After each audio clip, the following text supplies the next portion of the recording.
అమ్మ తనూజ కొంచెం అరవడం తగ్గించుకో. ఇందాక లైవ్ చూసినప్పుడు ఇమాన్యువల్‌తో కూడా గొడవ పడుతున్నావు. ప్రతిసారి మన మర్చి వేరే వాళ్ళని బ్యాడ్ చేయాలని చూడకూడదు. ఎందుకంటే నీ తప్పు ఉంది, ఇమాన్యువల్ తప్పు ఉంది. అదే నువ్వు ఇమాన్యువల్ అని అంత గట్టి గట్టిగా వచ్చి అరిచే బదులు నాగ్ సార్ నీకు లాస్ట్ టైం కూడా చెప్పారు. నీ పాయింట్ కరెక్టే బట్ నువ్వు చెప్పే విధానం తప్పు అనేసి. సో అలాగే ఇక్కడ కూడా నువ్వు ఇమాన్యువల్ నిజంగా తప్పు చేశాడంటే నువ్వు చెప్పే రీతి మార్చుకో. నిదానంగా చెప్పు. దగ్గరికి వెళ్ళి ఎందుకు అంతగా అరుచుకుంటూ చెప్తున్నావు? నిన్నే హైప్ చేస్తారనా? అలా చేయడం టూ రాంగ్.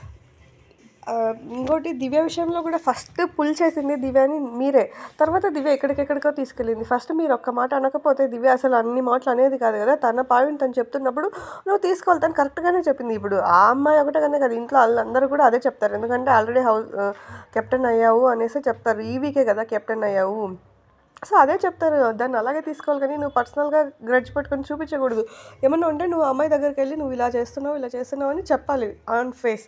బట్ ఇలా సిచ్యువేషన్ వచ్చినప్పుడు ట్రిగ్గర్ అవ్వడం మంచిది కాదు తనుజ. అండ్ మోర్ ఓవర్ ఈ మధ్య నీకు అరవడము ఓవర్ యాటిట్యూడ్ ఎక్కువైపోతుంది. ఆడియన్స్ కూడా అదే అందరు అనుకుంటున్నారు. విన్నింగ్ అయ్యే క్వాలిటీస్ అస్సలు కనపడట్లేదు. ఎందుకంటే క్యూట్గా ఉంటే విన్ అవ్వరు. లైక్ కళ్యాణ్ లాగా ఉండాలి. ఓవరాల్ 360 degrees కూడా మంచిగా ఉంటేనే విన్నర్ అవుతారు.